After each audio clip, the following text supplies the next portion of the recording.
Get ready to feel the power. That's Colin, Crandall, myself, Adam Roorda over here, bringing you another episode of MMA Power Hour. We're actually about through season 11 here, Colin, about halfway actually. We're on like episode 14 of season 11. Yes. That's a lot of work we've been putting out, a lot of episodes, and this one is brought to everybody by none other than Lift Token. Colin, wow, how many years has it been? Seriously, man, it's like we're at just over the 5.5 year mark, so we're zooming in on 6 years.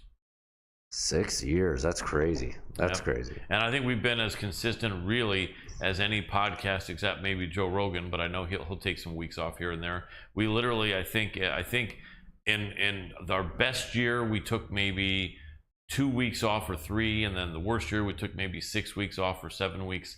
And so majority of 52 weeks of the year, MMA Power Hour has been coming to you, and you and I just make sure to do it. And it's a lot of, I was thinking it's probably close to, we probably have around 1,000 hours of content possibly. Oh, we have well over that, Colin. Okay. We have well over that because we've been doing 2, 3, 4. I mean, there were how many episodes that we did? We're over 4 or 5 hours. That's right. Yeah. Yeah. We were doing on occasion 4 or 5 hours. Our longest was 6 hours. In the early days, it seemed like we would go anywhere from maybe like 2.5 hours to 3.5. We kind of had probably close to 1,500 hours. Wow. I mean, we're to the point with all of this. We're damn near considered the real experts. So, hey, all you got to do is hang out, keep making these episodes. That's what they say, and eventually everybody comes. And that has been the case. We've seen some huge numbers before. Yeah. And thank you to everybody who's tuning in. And what's up? I am Sylar and Marcus. 23. Yay, there's Mark. We love seeing y'all here. Absolutely. Feel free to engage and interact while you're here. We do see things on the screen. We're not always looking at it, but if somebody is being interviewed, one of our guests, we're kind of taking more of the surprise formatting with each episode. Just show up every week, see who our guests are. Feel free to engage and interact, but if you do, make sure to drop a tip on YouTube over on the Hannibal TV. If you're not on the Hannibal TV, make sure to get over there, subscribe, share the video from there. It really helps us grow everything in a very organic way if you go ahead and share from the Hannibal TV, and it helps him out too. So yeah, absolutely. Keep things going. Absolutely. There's a lot of smack talk going on out there against the Hannibal right now, actually, with some other podcasters. Doesn't make any sense to me. This guy has he has the utmost character. Colin and I can agree on that. One. We've dealt with him for almost 6 years too. Definitely. It's insane when people get into it, and it's not always. I don't know. People try to create fake drama, hoping that you'll play along, and right. He's a smart dude. He doesn't play along with that. No, stuff, exactly. though. And he's got like 335,000 subscribers, so he's a legitimate influencer on YouTube.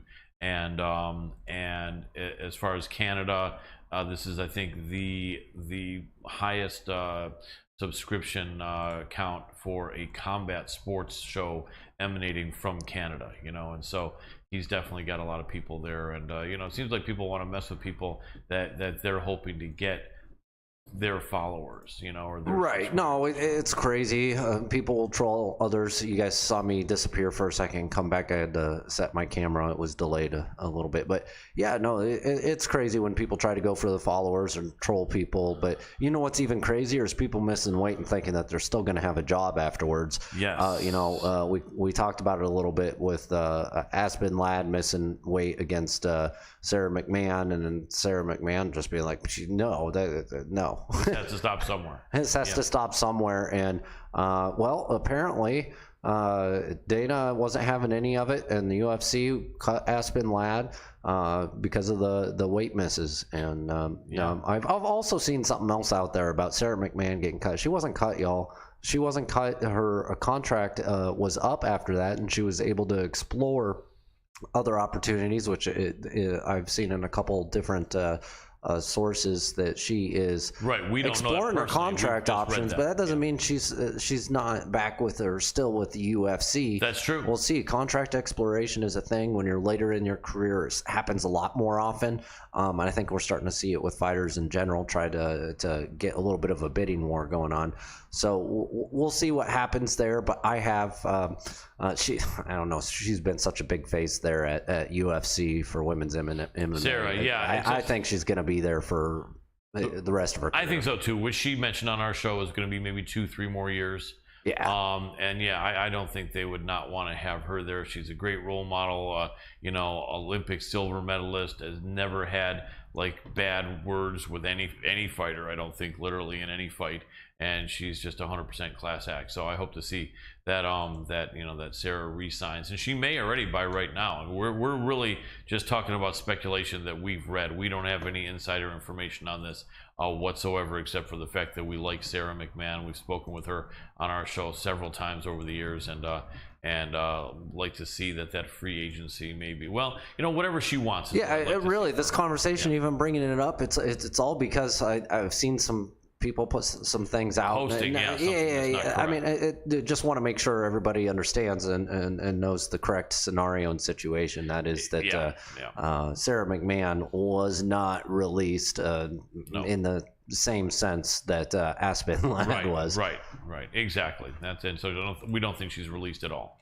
Anyway, she wasn't released from a contract. Contract just ended, and if she's gonna extend it, we don't know the conversation there, is what Colin's saying. Yes. And to my knowledge, UFC has no reason to be getting rid of her. I wouldn't think that they would. No, I think coming off a good 2-fight win streak, which is something to say. There's a lot of wins and losses back and forth, especially in the women's divisions lately. Speaking of women's division, what are you thinking of the main event? Main event, man. We got the striker Xiaonan Yan. 15-3 record, and Mackenzie Dern, the Brazilian-American world-class jiu-jitsu expert, with a record of 12-2. Kind of a throwback fight here. We don't really know how good Xiaonan Yan's grappling is. It seems to be okay. She doesn't tend to really use it that much, but I think her takedown defense is pretty good. Mackenzie doesn't really have all-world wrestling, like a Sarah McMahon would have, but she's got all-world jiu-jitsu and has got some strikes. She's gotten her striking down. Her wrestling is not bad. She's been a grappler for many years, so it's definitely not bad.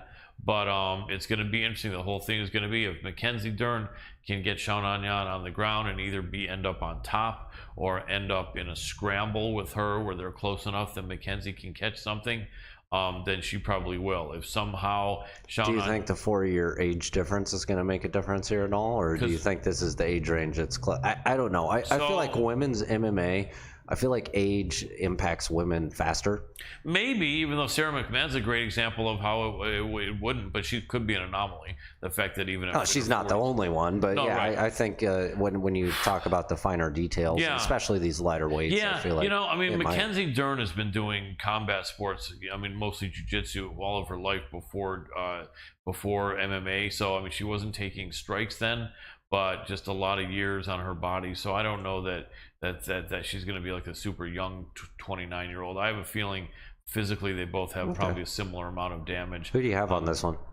I'm going Mackenzie Dern. We're going to go jiu-jitsu all the way. You're going to go with the favorite, huh? Yeah, I think so. Okay. I think she'll, in 5 rounds, it was 3 rounds, Jan, maybe more of a chance, but I think Mackenzie Dern's going to get her down. Anyway, I hate to keep our guest waiting for the first time. It hasn't accepted us yet. We can give her a try, but it won't do anything. All right, she's okay. Let's hope that it does, because we've let her know and she's anxious to jump on, she said. I'm gonna have that circular sound if I don't do that. There we go. It's not ringing because it didn't accept it. She said she doesn't see any messages inviting her to connect with us. Okay, did you give her our Skype account? Yeah. Gotcha. We just tried to call you and no response because we have to be connected. Our user ID is... There we go, and he's typing it out. Yeah, That's actually iFlexi New Media. Okay, Just search for it. I don't care if anybody wants to hit me up and spam me on Skype, I'll block you in about 30 seconds. But if you want to drop a message, say hi, or find a way to get involved with Lith Token, feel free to hit me up over there. That would be great as well, if you want. If you can call us, then, I mean, as long as we can make a connection, you know, it is what it is. I mean, I think, like, the way we look at things is, like, Adam is an advanced internet user, if people can understand that, and so for him, apps, internet, it's like he could do this if someone just hit him in the head with a bat, and, you know, his eyes were closed, he could sign on to an app. Let me try this one. Now, I'm not an advanced internet user. I'm like more of a, you know, Skype's easy though, dude. Skype is easy. Yeah, but what I'm trying to say is that what I'm trying to say is that there's always some chances of screw ups, and I'm not trying to throw anyone under the bus. There she is. That was actually on me on this one, so I'm going to give her a call. Gotcha. We got it. There was a little technical error. No, don't worry about it. We're calling her now. Okay. All right. There we go. That producer error there, Chelsea. Thank you. That was my producer, Chelsea. Yeah, he apologized for a problem. Yep, we're good. Okay, all we need you to do is hit the video button at the bottom. It looks like an old movie camera with a line through it, and once you hit it, it's going to get rid of that line, and we'll have video. Hope you're prepared for that. Fabulous. There we are there. Now, you're just going to see yourself, but we'll make sure you see a copy of the show afterward, and we have great graphics and everything. It just, since we're doing a live stream, we can't have it where you're seeing us. But anyway, ladies and gentlemen, so happy to welcome this next guest on the show for the first time. She's going to join a group of elite athletes in the UFC coming up. Making her UFC debut. We're going to get you more information about her right now, but please welcome to the show Chelsea Chandler. Chelsea, I love your initials, CC. They're the same initials as I have. Oh, cool. Yeah. Absolutely. So tell us, you are going to be in the flyweight, or what weight are you going to compete at? It's going to be a catch weight at 140, so it's between bantamweight and featherweight. Very interesting. And when is the fight? And let people know who your opponent is. So the fight is October 1st. It's probably going to be around 1:30 in the afternoon. And I'm fighting Julia Stolyarenko. She's from Lithuania, and she's that girl that just got that big viral armbar against Jessie Jess about 2 months ago. Yes. Okay, I'm excited. That means, ladies and gentlemen watching, this is this coming up Saturday. And this is going to be great. Now, the question is, 135, 145, I think you have experience in both divisions, right? Yes, I fought in both. So 140 was no problem for you, but can I ask you, unless it's a secret, how it came out to be 140? Who was wanting that, and what did the other party think, and how did that go down? Yeah, so when I originally signed with the UFC, they wanted me, of course, back at 130. So they said, okay, let's give you some time to go back down to 45. Coming back from an injury, so that was a hard cut, 45. So initially gave me the call back in May, June. They said, we'll give you some time to cut the weight. So I got about a 4-month camp, and the weight still wasn't going down. It was going down, but it wasn't going down fast enough. So then I went to the Performance Institute. They found out that I had some thyroid issues now, which has helped a whole bunch, but it just wasn't fast enough.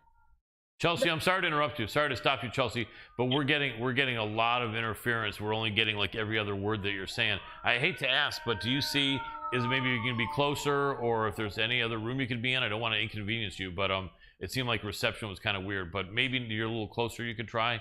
But yeah, we hate to not have people hear what you were saying. But yeah, tell me, kind of maybe come back with like a shorter version of that. They gave you time to get weight down because they were wanting you at 135, and then what happened from there? Yeah, so they gave me some time. The weight wasn't coming down as fast as we wanted. I mean, I'm working out 3-4 times a day, and it just wasn't budging. So about 3.5 weeks ago, we messaged them, and we're like, hey, like we can't make this weight safely. She's been on medication. We were trying, and it just wasn't going down as fast as we thought it was going to. So canceled for about 24 hours. And they called back and asked if I could make 140 healthy manner, and we said yes. So the fight's on at 140. Okay, sounds good. And then things improved a little bit there as far as being able to hear you. In the beginning, got a little bit worse at the end, but we got it. Okay, so 140, and I'm sure Stolarienko's corner had no problem with that. She's kind of a bigger girl herself, and I know she's fought at 145, so that's no problem. What do you think about her as an opponent? First, let people know you're coming off a really good career in Invicta. I think your record overall is what, 5-1? Yeah, it's 4-1, and I'm on a 4-fight win streak. That's serious. That's awesome. That's coming into the UFC strong. Stolarienko has got some wins and has got some losses. I remember that 35 was really hard for her. I don't know if you remember a couple of years ago, she was trying to make weight, and then fell down and passed out, and then for whatever reason, her corner let her go back up again to try to make weight, and she almost fell down again. So this is probably a safer weight for both of you. But what do you think of her as an opponent? Has she been on your radar before? And what do you think she brings to this matchup?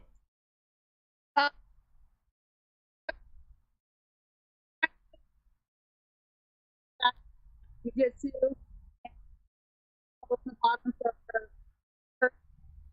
Chelsea, I hate to stop you, but yeah, we're getting almost nothing of what you're saying now. Okay. Is it? I hate to ask. Is it? So if you're closer, is it better, or can you see? Go ahead. Yeah, I keep hearing sirens in the background. I don't have any sirens near me. I got you.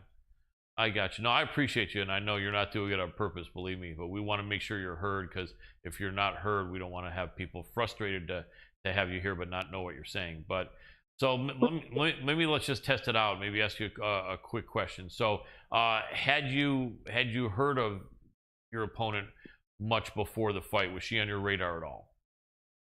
Yes, I knew of her. I mean, I watched her title fight in Invicta. But yeah, I mean, okay. I've known she's around. Okay, and so you've seen her have some success and some failure. This is probably an important fight for her, as it is for you. Obviously, you're confident you can win this fight.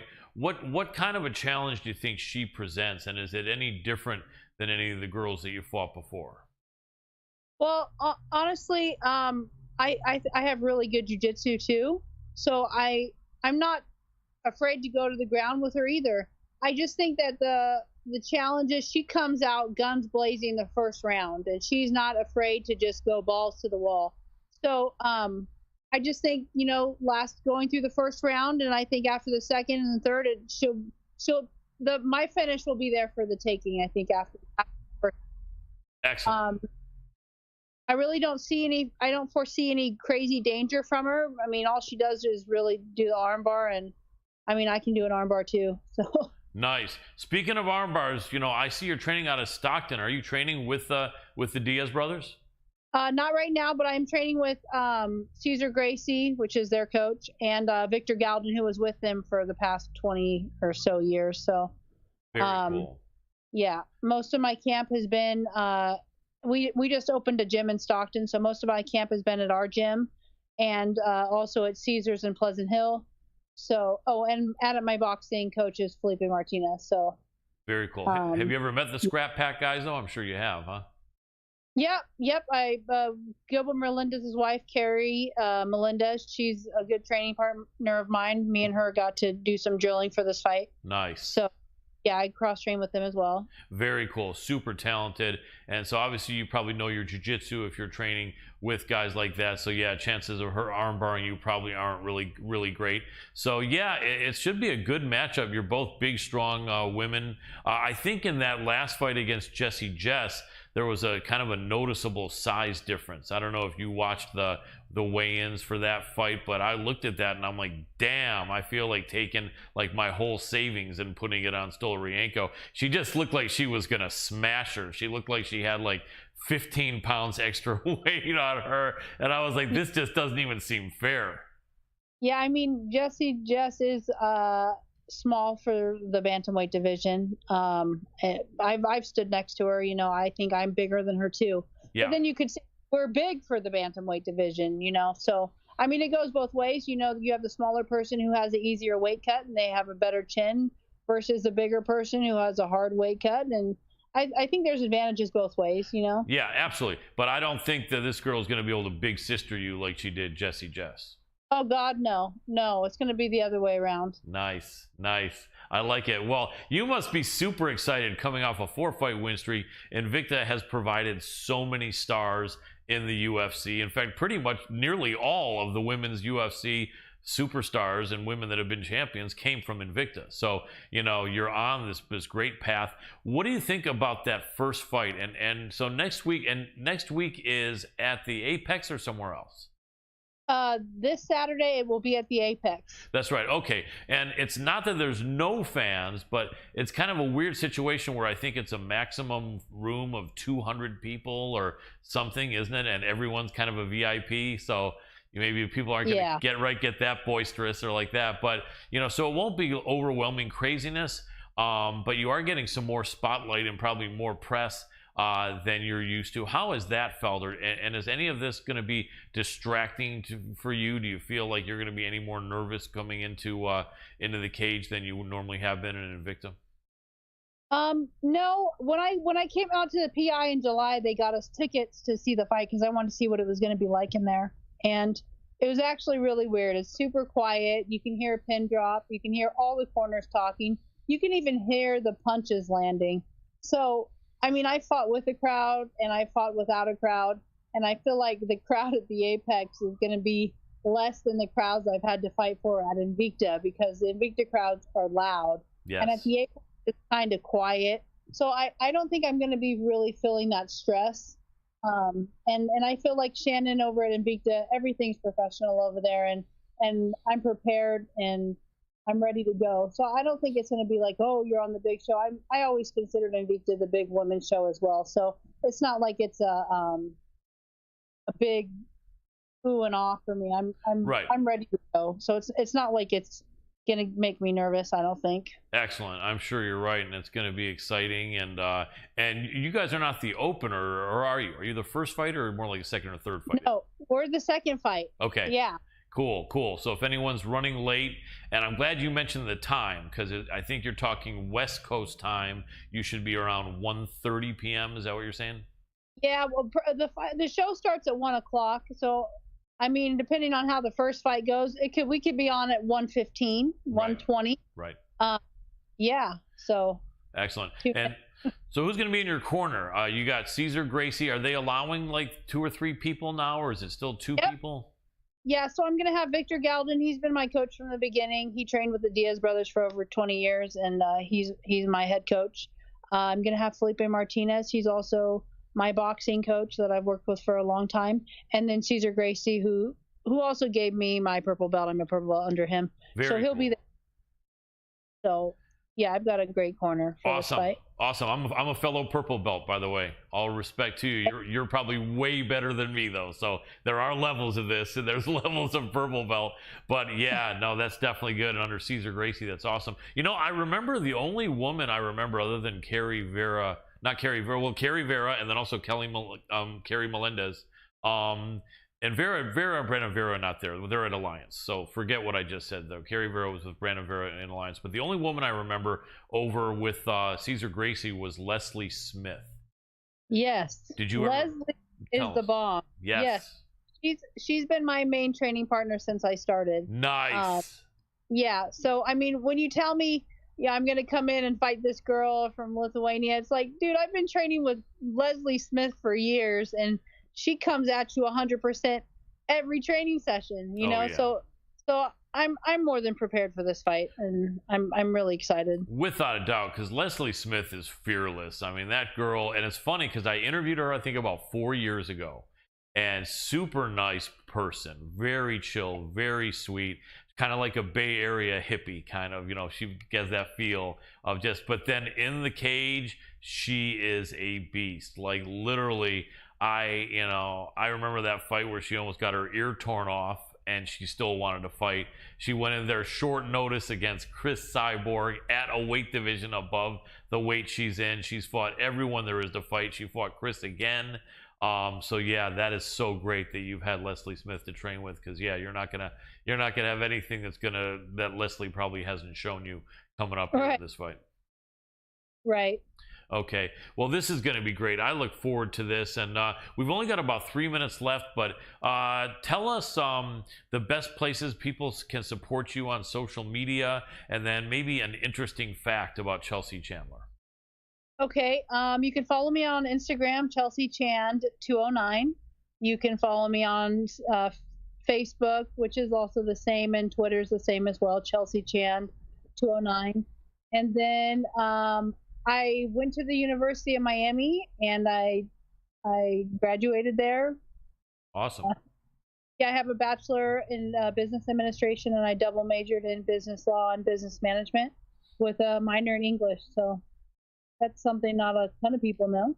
Absolutely. That prepares you for a lot of things. Like, you know, you can possibly be in the MMA business and use your business acumen to be a partner in a gym, or be a trainer, or have products and merch, stuff like that. Yeah, so I look forward to that.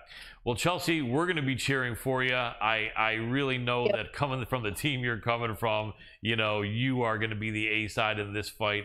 And, you know, it's really been a pleasure chatting with you. I look forward to seeing you take the W and put a beat down on Yulia Stoliarenko. Thank you so much for having me. You're very welcome. We'll talk to you soon for sure. Okay. Take care. Bye-bye. And that was Chelsea Chandler. Very cool girl. She's so chill, a big smile, and training out of the, even though she's now in a separate physical school where Cesar Gracie has his thing with another coach, she's obviously spent a bunch of time at the official Cesar Gracie camp, which was Nick Diaz, Nate Diaz, Jake Shields, Gilbert Melendez, you know, Carrie Melendez, Leslie Smith training with her. Remember we interviewed with Leslie Smith like 4 years ago? Mm-hmm. She was a character, but very tough girl. So yeah, I think that Yulia Stoliarenko's win streak is going to stop at 1 when Chelsea Chandler pretty much goes in there and owns her on Saturday. Absolutely. I'm going to have to agree with that. So we've got 2 women's fights to watch this weekend that are, you know, I have a feeling this Chelsea, very specifically, is going to be on the rise pretty quick. Yeah, I really think so. Coming off 4 in a row. I think it's a good entry fight for her to actually take and win. Yes. So there's actually a high probability in my mind. I feel like the odds makers have it a little wonky, but since it is her entry fight, I could see where they have it pretty much even. Pretty close to even, right. Yeah. That's probably why, because they figure if you have no UFC fights, you're essentially an X factor. But I think an X factor win, though, even for first fight, is going to make people pay attention. Yeah, absolutely. Okay, Daniel Rodriguez is saying send him a link, but there's no link. There isn't any link, actually. It's a Skype. We'll Skype call you in a minute. Well, he needs to hop on Skype. If you could hop on Skype to see the call coming in, that would help, period. Because, yeah, I'll see when he gets online. All right, wait a second. All right. Fun. Well, Absolutely. Thank you, everybody, for tuning in here. Make sure to, if you're on the HANNIBAL TV on Facebook, make sure to go on over to YouTube, share the YouTube video for us. Likes, comments, share. It's the best tip on the planet. But also, if you want to interact or engage with any of our guests, go ahead and drop us a tip there on YouTube. Absolutely. That really helps us out. We've been doing this for 6 years, out of pocket. We have made some money, but not very much. Right. Like literally, I've dumped tens of thousands, closer to maybe $120,000, $200,000, somewhere in there. And I've dumped like a lot too. Yeah, maybe not quite that much, but a lot.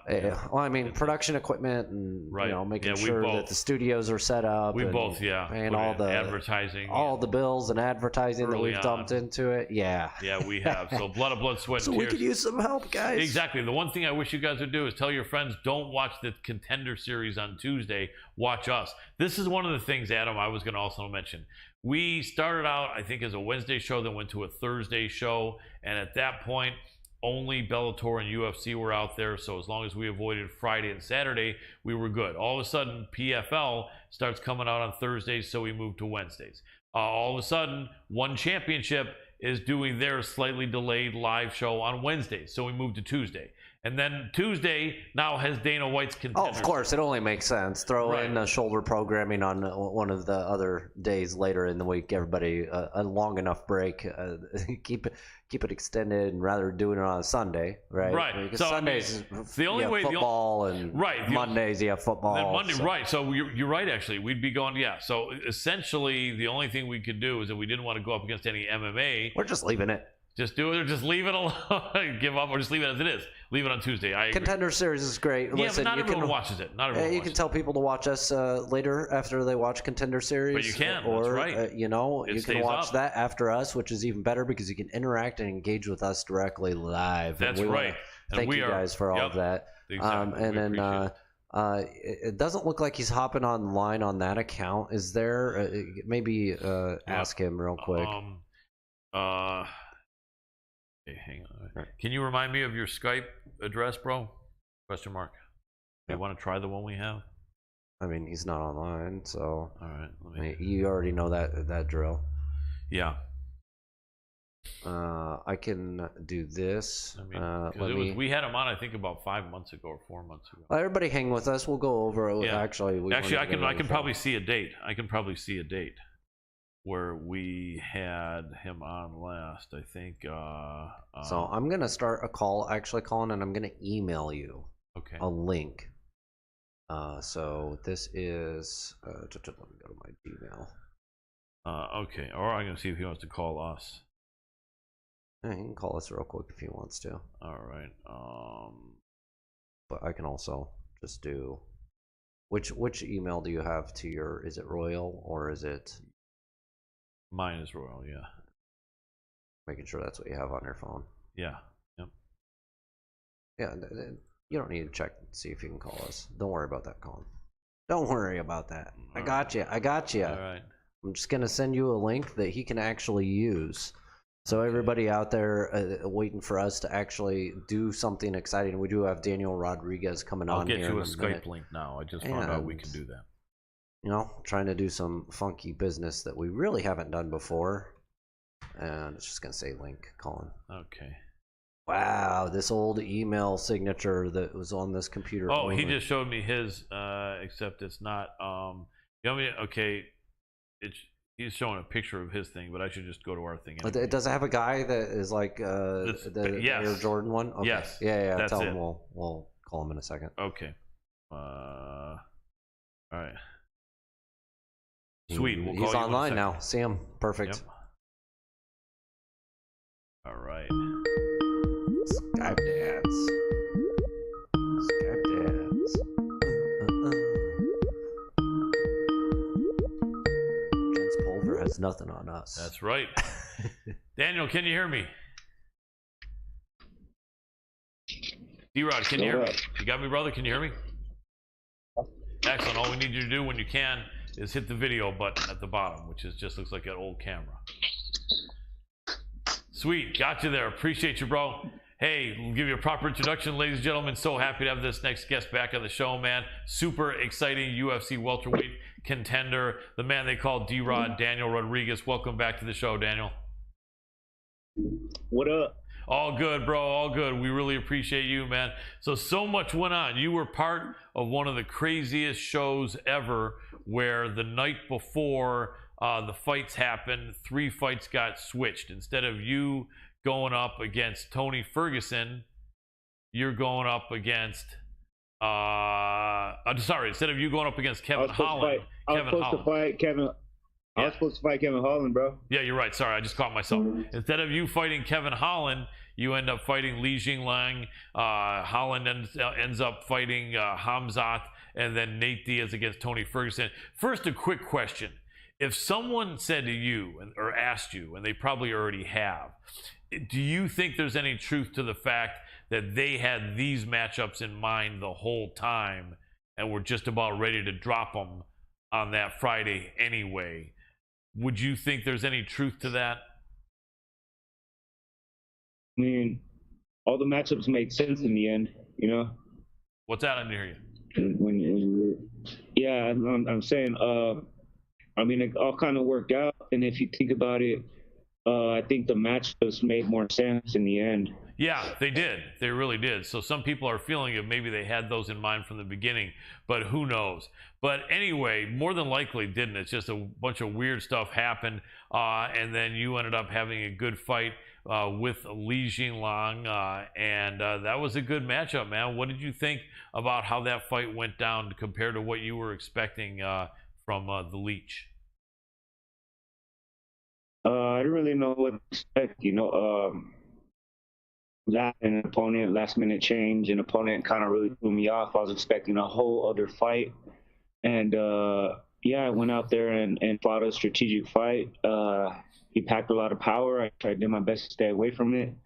And I just try to outpoint him and outstrike him. Makes sense.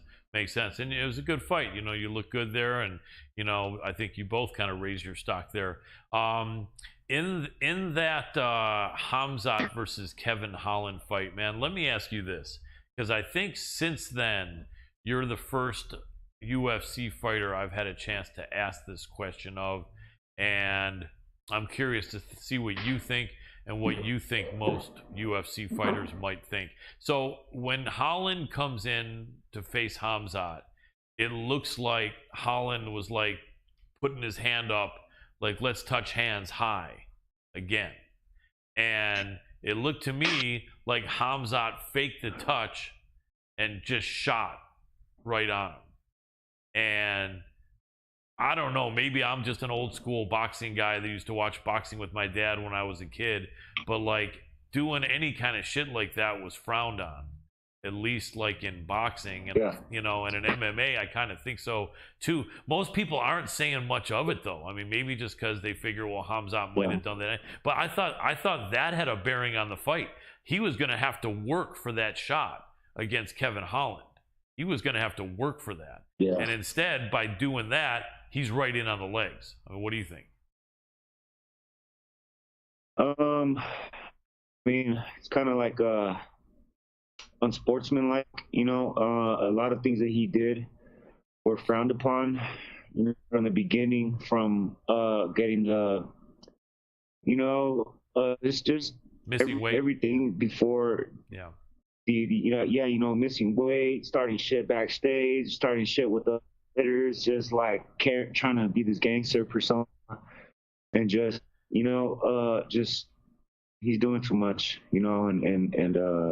it's just pretty unsportsmanlike, because when that fucking gate closes, at the end of the day, it's about having an even, fair fight, bro, and all about respect.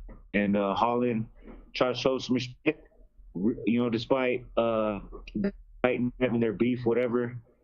And Hamza shot him, and finished the fight from there. Yeah, no, I agree. Khamzat is making himself more and more unpopular as time goes by. I mean, it makes me wonder sometimes, man. A lot of these guys from from somewhere else, like from the Eastern Bloc in Russia, and I know he spent many years in Sweden, but still, it seems like a lot of these European guys or Russian guys don't end up saying much, kind of like a Habib, or even like Habib's, teammate Islam. And I think that I almost get the feeling like Khamzat looked at it, they're like, man, you know what? These guys that are from where I'm from gotta, like, they don't get any love. They have to like keep on winning and winning and winning, and then no one knows who they are. I'm gonna flip that script, and I'm gonna be like the crazy, outspoken, loud, trash talking guy from the Eastern Bloc. It almost seems like I feel like that's all it is. It's all an act. Yeah. I feel like it's all an act. Yeah. And he even, it's like sometimes he don't know what the fuck to say. Right. Flipping off the crowd because the crowd boos him. Like, telling the crowd to shut up, and it's like, bro, like, the fans are what make the sport. I don't know what you're doing. Yeah. Flipping off the fans. Yeah. And trying to act all hard, and I think it's all an act. You know what I mean? Yeah. Yeah, I think it really could be, because it's from what I know, most of those guys are kind of like religious Muslims. I don't know if he's an exception to that, and he isn't. But if he is, then he definitely is not consistent with his upbringing to be acting the way he's acting. But it's interesting because, I mean, it's gotten him whatever it's gotten him. I mean, he's gotten kind of jumped the line by just having a couple wins back to back in a couple different divisions, and then I thought Gilbert Burns beat him. It was close, but I had Burns in that fight. Do you remember that fight? Yeah, it was a great fight. Burns definitely hurt him, showed everybody that he can be hurt, and yeah, he although he did take down Burns a couple times, he can, he bring it to him, and yeah, see what happens. I think he has a lot more to show. He doesn't even have that many fights in the UFC. I agree. I agree. And but next up for you, we got Neil Magni, right? Yep. Yeah, and Neil Magni. Yeah, that's amazing, man. And what is that, like 3 weeks from now or something? About 2.5. About two months? 2.5 back up in there. What's the date of that fight? No, it's 2.5 weeks from now. There we go. That's what I was thinking. Yup, October 15th. October 15th. What do you think of that, man? You've fought pretty close back to back, but this is going to be like about what? Like about a 6-week turnaround or something like that? 6 weeks? 5 weeks? Or is or is it 4 weeks? I don't know. It's something like it was like a week and a half. I got off before I heard of the fight, and yeah, man, I don't care. I didn't. So you're all good. You're all good. You didn't have any. Yeah. Right. No, I'm good, bro. I'm fucking.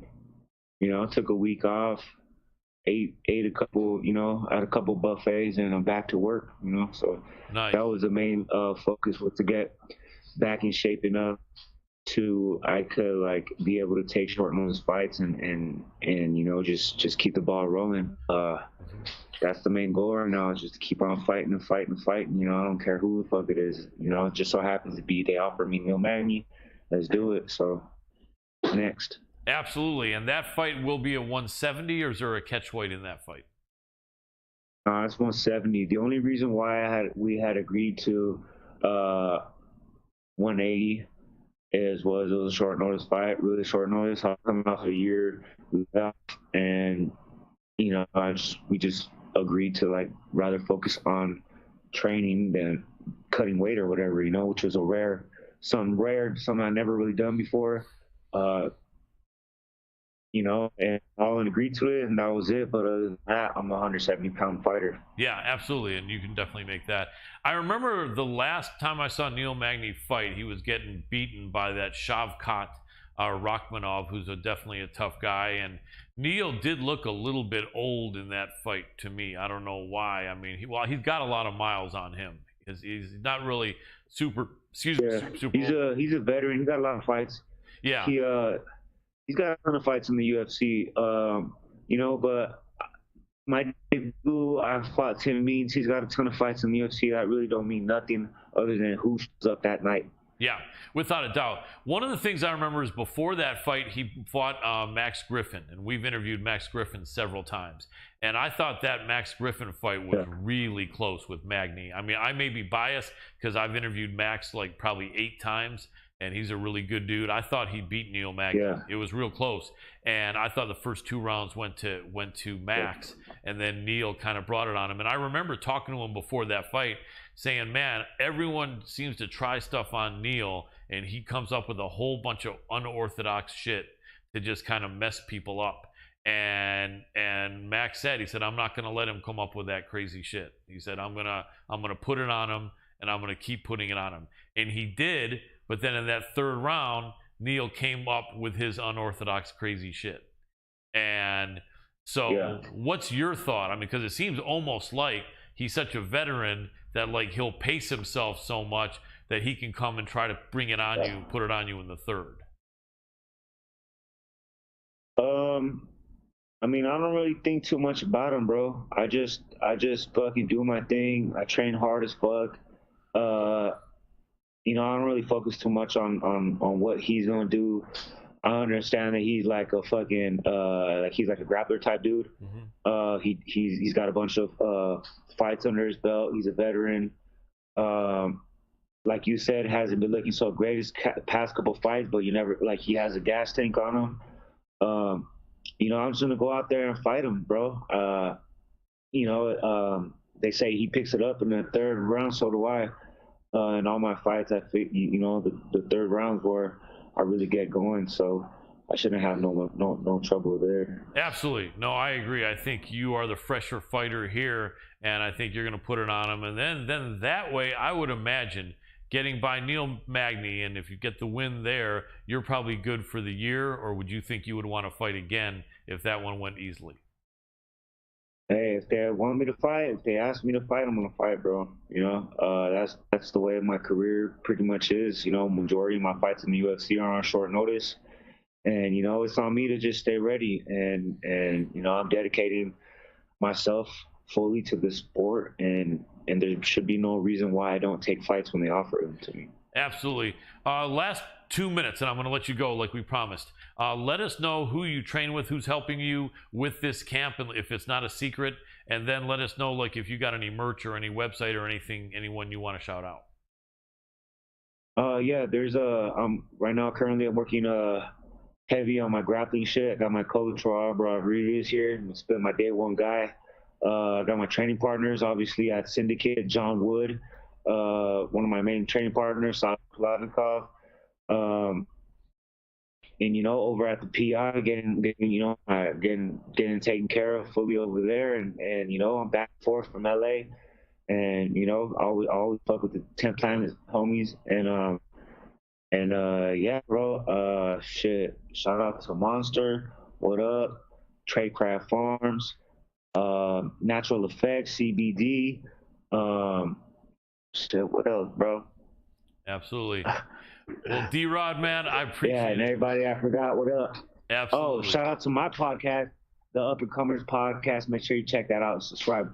Yeah, where can we find that? Up and Comers Podcast on YouTube. Check it out. Sweet. We'll do it, man. D-Rod, I really appreciate you a lot. Thanks for coming on. Go get that W in 2.5 weeks, man. We'll be cheering for you. All right, bro. Take it easy, bro. Have a good See night. ya. See you. And that was Daniel D-Rod Rodriguez. Good dude, Adam. Man, so here's what I think, and I kind of get an idea of the time, because I think he was thinking of a couple things, how much notice, and then actually how much time between fights. The notice, I think by the time this fight happens, I think he will have had maybe like 3.5 weeks notice, and then he got notice a week and a half after he last fought. So it's going to be like a 5-week turnaround from fights and 3 weeks notice for this fight, and that's against a guy who was always top 10. Magni may have fallen out of the top 10 in that last fight, but if he did, he's still probably 11 or 12, or he still could be number 9 or 10. Right. So this is a guy ranked higher than D-Rod, and Daniel's focus. We're going to see him back looking lean at 170. Yeah, man, I think this is going to be a really good fight. It's a really important fight for both guys, because I think they're both a similar age, around 34, 35. D-Rod's 34, I believe, and or 35. Anyway, 35, I think. And he's doesn't have too many losses. He's really been on. He's only got 2, man. He's on his way up, and yeah, you know, if he beats Magni, I mean, really, he's definitely top 10. He beats Magni, he's gonna have a number next to his name in that top 10. 100. Yeah, and this will be really big. And Magni, I mean, for him, he's going to be fast tracked, quite frankly, because he's exciting and I think so, lighthearted and he'll fight lack of better words. Him. He's got that roughness to him, and he knows that. That's what he uses as his authentic self. He's a got rugged guy. He's a ruggedness that sells, and I think he's fast tracked if he just wins. I think he's only got 2 fights before they would have to win before he gets a title shot. At least in the picture, you're right. If he beats Magni, people are going to start saying, okay, who do we have here that's kind of joining the top 10? Well, yeah, then there's one other fight after that at least. And right, you know, and then if he beats someone like ranked number 7 or number 6 or number 8. Annihilates him, he may be in the running. It's the right weight class. So, I mean, it's the one weight class that I see it just topsy-turvy a little bit when they're throwing people in for those title fights. It's true. Yeah, it's good though. It's better than if you were in one of those super stacked divisions You know, like I don't want to say that division isn't super stacked. I think it is, but it's just a lot of guys have fought each other, is what it is. I think in that class. So it's like basically you look at Leon Edwards. Edwards is they're looking at, we're going to get Usman 2 the rematch right away or not? And if not, is it going to be Colby Covington? Is it going to be Hamzat? And then we have Jeff Neal in the picture after that. These last couple really big wins, especially the one over Vicente Luque.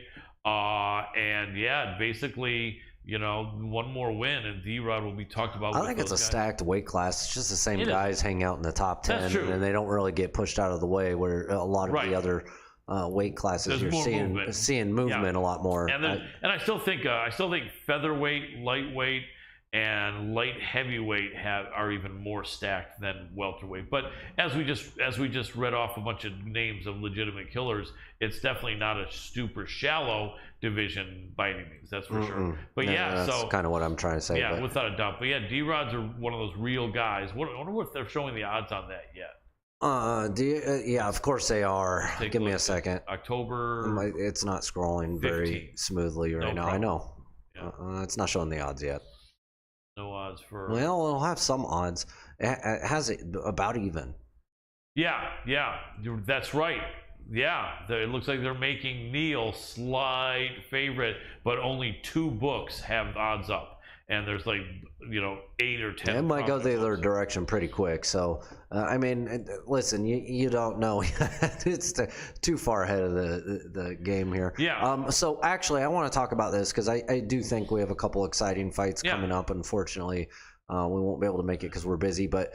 The Bellator fight coming up this weekend as well. A couple fights in here that are going to be really exciting. Yes, your namesake, a guy I know you've always been a fan of, Adam Borix. We interviewed him in person at an event like 3-4 years ago. He only has that one loss against. He's a beast, and I against. I think that one loss he had was to Arcoletta or someone who just submitted him right away. But since then he's won 3 or 4 in a row. He's just a slight dog against Pitbull, Patricio Freire. That's going to be a fight. Actually, I'm going to be quite frank with you. I think this card is a little more exciting than the UFC card. Coming up, this is one of the more stacked Bellator cards for sure. Because speaking of Juan Archuleta, he's also fighting a very tough Enrique Barzola. Aaron Pico, even though he's a big favorite, has got a tough guy, Jeremy Kennedy. AJ McKee going up against the former UFC fighter Spike Carlisle, and then Borix against Freire. I mean, what are your picks pretty good. It's pretty good. Yeah, I mean, of course we've seen better, but what are your picks on those 4 fights? Okay, and then because also the next Bellator the week after that is going to be well, no, that's the one we were thinking of actually. Never mind. I think Adam Borix is going to beat Pitbull. I really do. Borix is so good. He's still young. He's fresh. It's going to be tough because Pitbull is really good. I mean, Pitbull, I think, is a Brazilian Jiu-Jitsu brown or black belt, although he never has to use it. He's really compact and short, so it's hard to take him down. His takedown defense is good. His punching, he's a bomber, man. He's just like a little short, stocky tank, and so I think it's going to be a tough fight. I got Borix. AJ McKee should beat Spike Carlisle, but you never know. The Spike Carlisle, I think they call him the Ginger or something like that. He's a redheaded guy who used to fight in UFC. He's a tough dude. I think, in all honesty, I think he's going to have. I think the odds makers should have it a little more close, but I do agree that AJ is going to pull this one off. With the odds makers, he's going to want to because AJ McGee's a lifelong Bellator guy, and if a former UFC guy that was cut by the UFC really makes it hard for him, then there's going to be more smack talk that people are going to say, see what happens, dude, you fight a guy who's cut from the UFC and you barely beat him. So I think he's going to want to not make that happen. He's going to want to make it smash this guy so he can say, hey, have your UFC guys, on point in case we jump up there because we'll be bringing it. So it's going to be interesting to see there. Aaron Pico definitely should beat Jeremy Kennedy. That's set up. I think really that for him, most of his fights are set up fights. Yeah, I mean, in the early days they weren't. They matched him up too difficult in the early days, and now they're really, really backing off. But he's a good kid. He's a really good kid, Aaron Pico, and he should clearly win that. Barzola Archuleta, that's a really good fight, man. Really, that's going to really be the good most fight. exciting fight of the It probably night, could I be, think. yeah. That really very well Of could all be. the cards, I think that's going to be the most. I think that really very well exciting. could be, you know. And then, yeah. So anyone else? Archuleta knows how to put on a show. He really does. He's a talented dude. Great grappler. Wait, is Max fighting in Bellator now? Max, no, that's not Max Griffin. Max Roskopf. No. Yeah, I remember Max. Yeah, Max Roskopf. We did interview him once. Yeah. He had the distinction, and I have nothing but respect for him, in that he really did. He kind of quit in his first UFC and fight. threw in the towel. And yeah, and then he got cut promptly. And I mean, you know, here's the thing. Most people like to identify with winners, right? Most people like to identify with the best of the best. And so I think when you watch fights long enough, and if you kind of are young and you're doing what people normally do and identify with these better guys, right, you kind of feel like everyone should be that. Everyone should be an absolute warrior who can take an unbelievable amount of punishment, but who is so good and skillful that they usually end up being the hammer and not the nail. And you can't relate to anything but that, because that's what you're kind of relating to yourself when watching and cheering for these really good fighters. Well, in reality, that is the best of the best, the bravest of the bravest, the hardest of the hardest guys. Get up to the UFC and not be that good, and a bunch of if you don't show up and you're just not ready at that time for your first fight, I mean, and if you know it, I mean, you're not putting your life in danger any further. Why get your nose broken and your teeth knocked out? I and have your jaw mad broken? respect for Max stepping in there, and I do think he's a beast, and I think he's going to be one of those comeback stories. I think we're so going to too. hear about him. I think so really too. do. You know, we got enough insight into his training and stuff that was going on really before he even got the offer with the UFC. Yeah, like we knew about that. We knew that it was potentially going to happen. In fact, I think we had him on before he was signed to the UFC, like a week before. We did. He got signed on. So it was something like that, 1 or 2 weeks. Yeah. But it was really exciting for us at that time. Just having somebody like that we actually had Fran interviewed. I didn't talk to him. We actually had our representative Fran Francesca Bell talk to him, and he's a great guy. Yeah, he just, he was starting to take a beat down. He couldn't get the fight to the ground anymore because the guy who was fighting, I forgot the game, Austin Hubbard, I think, was also good on the ground and was just lighting him up. And I think that, this is the one thing. A lot of guys watching the show may have been in a fight at some time in their life. A lot haven't. And if you were only in a fight when you were 7 years old, doesn't really count that much. But if you're an adult, and you're finding that someone's starting to just beat the brakes off you, and you're about to have your nose broken and your jaw broken, and you have a way to tap out, you do it. Right. It's just got to be not a very pleasant feeling.